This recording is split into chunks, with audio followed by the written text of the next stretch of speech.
We are recording. Hi, welcome to Bubbles Interviews, Maartje. This is a video project about who took unconventional career paths. Can we know about you? Yes, I'm Maartje, and I'm an augmented reality creator. Yeah,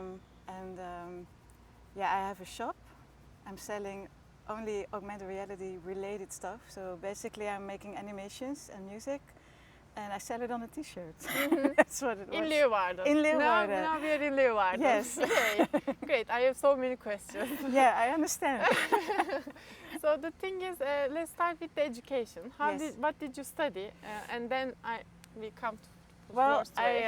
I studied drums at the Rock Academy in Tilburg.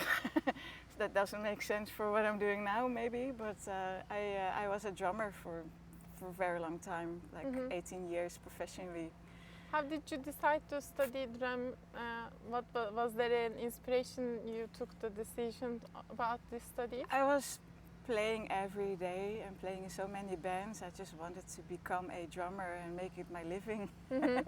So yeah, it didn't succeed immediately. I mean, you need to do auditions to get in the school, so I did it three times before I got accepted. And then I didn't like that particular school.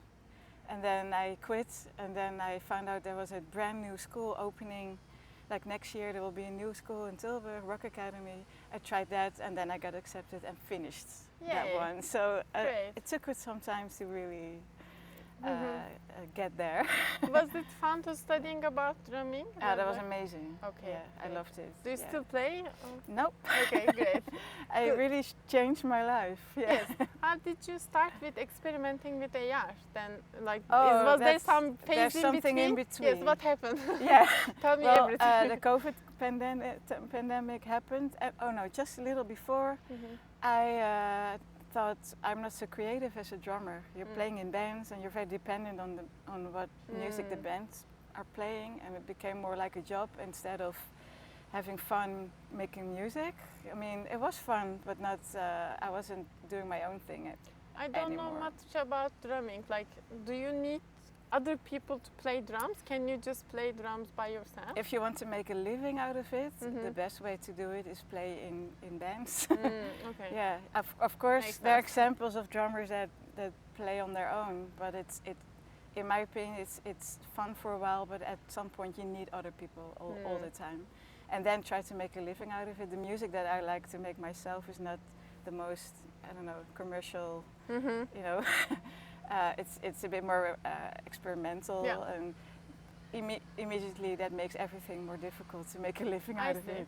What happened during your transition process? Yeah, so I decided to compose first, to make my own music. I mean, if I want to make my own music, I have to write it. And then I decided to make a children's show. And there's a small bug here. Oh, yes, it goes away. It flies away. And I just built it myself, so I made the show. But I didn't want to be on stage this time, so I made animations for it. The first time that I ever made any animation was for the children's show. And then I had no idea what I was doing, but it moved. You know, something happened. And then I let the storyteller being on stage, so it would be like animations on his, you know, at the back of on the screen with my music, and then he did the storytelling. Is in it between. something like theatrical? It was theater, Okay, cool. for kids, yeah. Yay. So and we played it. I was as an engineer going with the shows, you know, doing all the lights and sounds in the back, you know. And in then real time, sometimes you real time. find solutions. Yeah, yeah, exactly, a lot. Yay. And then COVID ruined like everything, or not. It depends on how you look at it. Now you have a shop, so. But I had no job anymore, not as a drummer, not the theater show, and I mean everything was cancelled. And then because I loved animation so much and decided, well, I can make music for my animations, and that sounded way more individual and interesting for me at that point than needing other people, you know. I could do it all by myself. So I decided to learn animation and go to a course.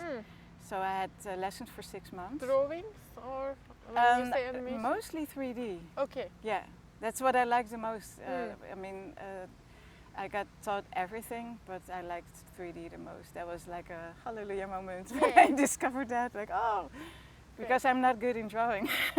So I felt very uncomfortable with that. And I was better in making stuff in 3D. So, and then put a camera on it and lights, because you can make a film set in 3D all by yourself. It's magical, I think. Yeah. And then makes the music for it. And then slowly, yeah, a lot of stuff happened. I mean, COVID got, you know, everything started to get normal again. Yeah. But I lost my my house. I had the relationship I was in ended, so I didn't have a home anymore. I didn't have a job. I didn't have anything actually. So I had to start all over again, meaning that I wasn't able to do anything creative anymore because I was surviving, literally. And you were building your life. I had to start it all over again with no money. So then you're in trouble, you know. But at some point I found work as a theater engineer for a show that was touring, and that gave me some more space to go back to animation and start experimenting with that again. And then I discovered augmented reality. That was the moment. And I thought, well, I have nothing to lose because I lost everything already. Why not? I decided at that point, why not try to make a living out of that, what I love doing the most, which is apparently not drumming anymore, but being creative. I didn't care how, actually. And I thought augmented reality is a great combination of everything. I can do everything I like as long as it's AR related, which makes everything easier to communicate to the outside world. Because I'm a drummer, I'm a composer, I'm an animator, I'm so much, and that's confusing. But if I say I make augmented reality creations, that's a big roof. I'm done, you know, and then I can still play drums if I want. I can still write music, I can make animations, but also do video stuff or do other stuff I like. You can do so many, you can go so many directions with it. Would it be okay to say that, like, the earlier thing you did, like sound design, the things is always helping because you know how to create the rhythm in augmented reality timing as well. Yeah, timing is everything, right? So it definitely works and helps, and also being a bit technical helps. You know, I know other AR creators, but they are not composers, for example. So they need music to get it from AI or a musician they know. But I make everything myself, you know, and that makes life easier or difficult because it's a lot of work. Yes, it's one man it's both. person show. I see. So you started with augmented reality. I have a question about this. That do you remember your first AR effect? What was that? I tried Adobe Aero first, and that's now going to end. It's sad. That's a thing in 2025. So, that's the first thing I did, and because I already knew how to make 3D stuff, I could build my own 3D objects and even animations for it, and then put it in Aero. So I tried just some things that are already built and see if it works in AR. So, and those were two little puppets that are just floating in space. And I put them in my kitchen, you know, floating. They were dancing in your kitchen. They were just suddenly in my kitchen. I thought, wow, this is magical. And it was confusing because when I put away my camera, you know, and I didn't see the puppets anymore, I still felt like, where are they? You know, they're gone. So it's crazy what happens in your brain, you know, this whole AR thing. It convinces you that it exists. They're still there, you know. It's weird. Magical. It's magical. And then from there I started to try out also other apps, and I bumped into Artivive, which is an app you can very easily just put a picture on something on the wall, for example, like an exhibition. You have a picture on the wall, and when you scan it, on top of that picture something happens, like an animation pops up or a video. And it was so easy how that works that I thought, oh, I want to know more about this, you know. I remembered when we first met, you showed me something. Yeah, that's Artivive. Okay. So there's this, it works also on the tattoo. Yay. So you just open the app and point it, you can look through your camera on the app. And then when the app sees this picture, it starts walking. Yeah. Animation. Yes, so the animation pops out. Yeah. Cool. And then I found out that people were actually exhibiting with this app, so doing exhibitions, and RD5 is connected to a lot of museums and galleries, so I thought that would be interesting if I could do that, you know. And then RD5 put out open call for a mentoring program, so if you would get accepted, you get a mentor for half a year. Make your artwork with AR and then exhibit that in Vienna, where RD5 is located. That's very nice. And I thought I want to get in. And I got in. So then I got this mentor, and he helped me tremendously well with creating my first own artwork that will be exhibited in Vienna. Cool. And long story short,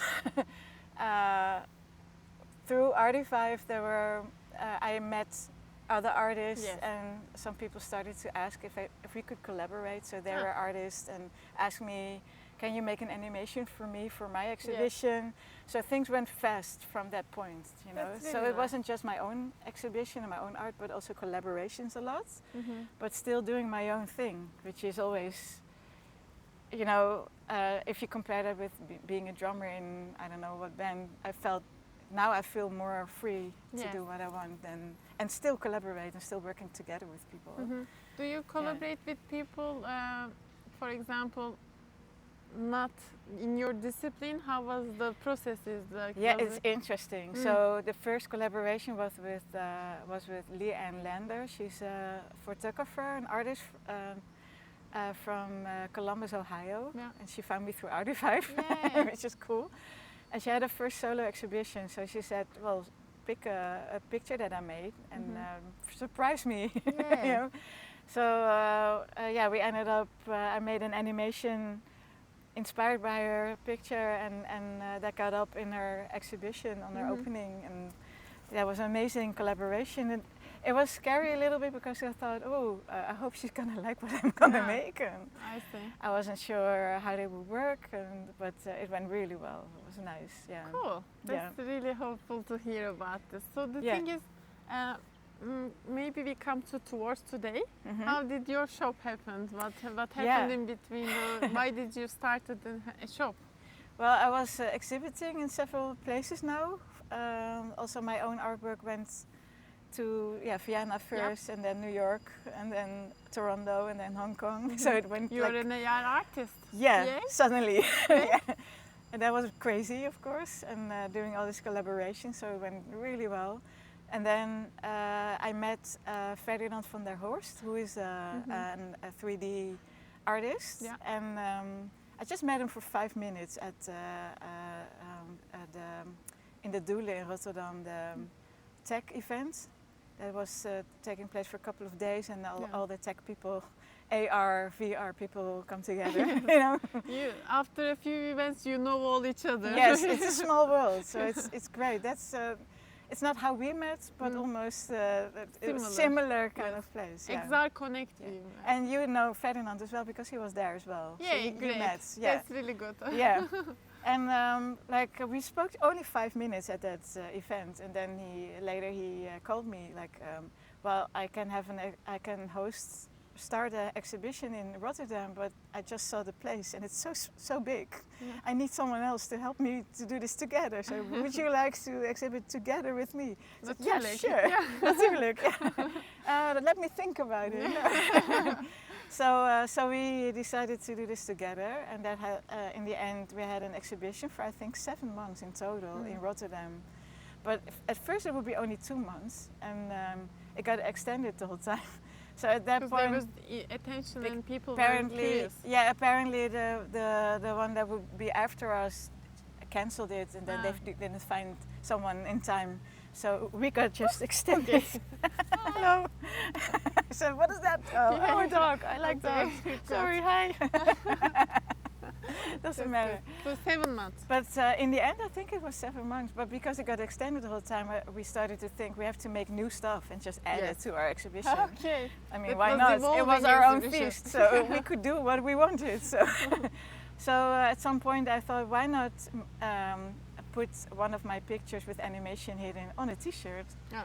You know, and put that on the exhibition. Yeah. And then very soon after that, people are asking, like, do you have a web shop? Do you have another size? Can I try it on? Yeah. You know, how much is it? Great. I thought, that's interesting.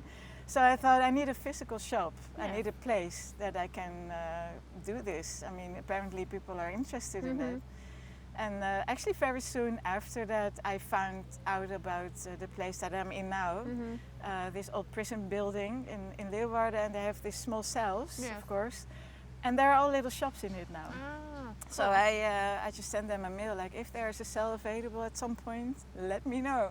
And then I got this email like 2 days later, there is a cell company available, but there are a lot of people wanted it. So, you know, you have to do these interviews and hopefully you get it.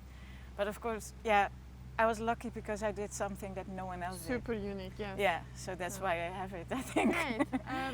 I have a question about, let's say, Leeuwarden is not known for the augmented reality most of the time. No. And people come here, do you need to educate them about augmented reality? Constantly, how does that work? The whole time. That's why a web shop is difficult, because online it's difficult to explain what it is. You need to put it in front of their faces and say, this is augmented reality, you know. That's why I thought I need a physical shop. A web shop is not going to work. Or maybe when people know my physical shop, they want a web shop, you know. But how do you explain to people? So I have in my shop I have this iPad. Yes. And explanation so people can try out themselves. So they're. But even then, people are not reading. So I also next to that I have a video playing just full time, explaining. But I found that people are not watching. Yeah. They're just rocking around, not thinking most of the time. Yeah. So I constantly have to go forward and say, shall I explain to you what this all means? And they're like, yeah, I'm wondering what this is. So then I show it, and then wow, because they're like 99% of the time they're in. Like, how do you do this? Yeah. It's magic. What is going on here? Cool. Which is really fun. Yeah. How do you feel about it for the, like they say, it was a journey from 2020 to here. How do you feel about it now? You do physical shop, like how? I think it's crazy. Yeah, great. Yeah, because 2 years ago I was in trouble still. You know, I just found finally a house after 6 times of moving to several places. I finally had a place, but I ended up in Friesland. But I'm from the south. This is a new place to me. I didn't know anyone here. Okay. No family here, no friends.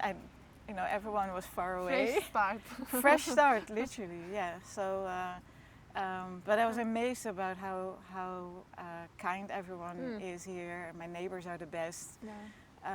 And especially when I got in this cell, when I got my shop, I met so many people here, and it's so easy now because I have a physical place. People find me now and want to collaborate. So I still do a lot of collaborations. I still get hired. But is it a better place for you, for people to find you?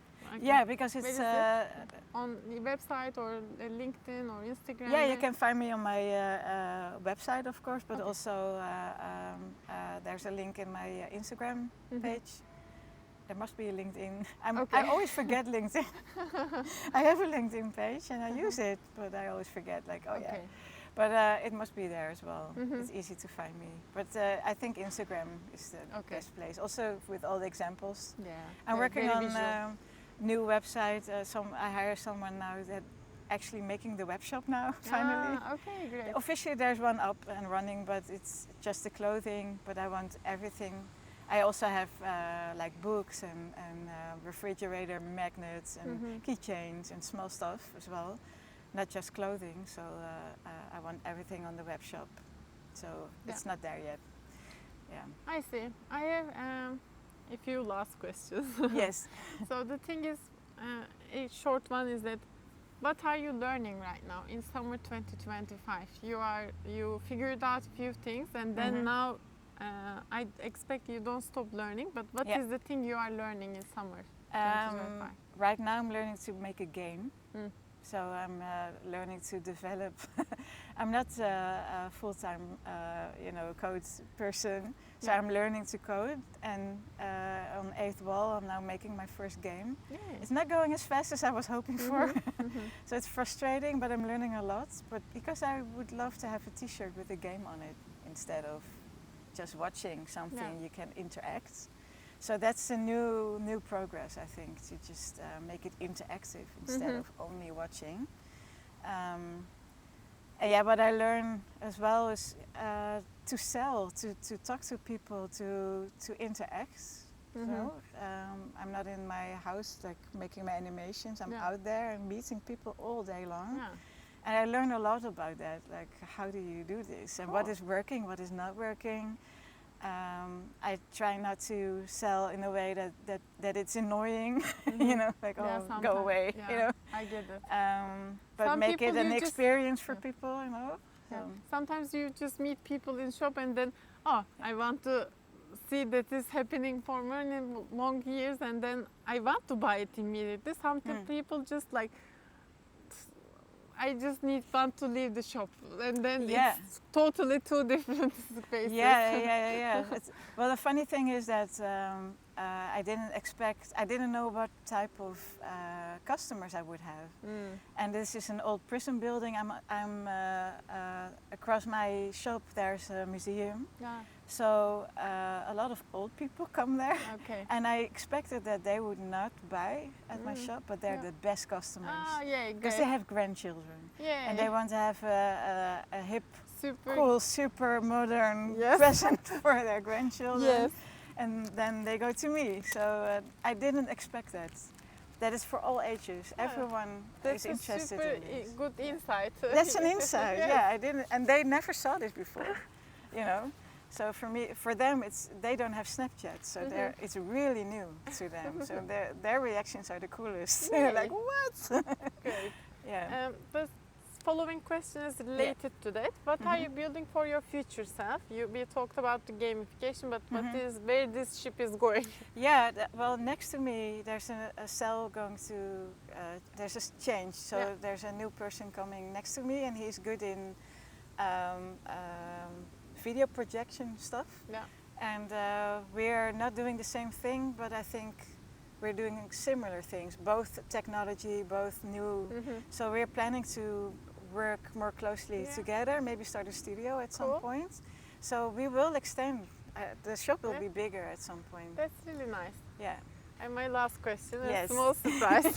So this is Papa's interviews.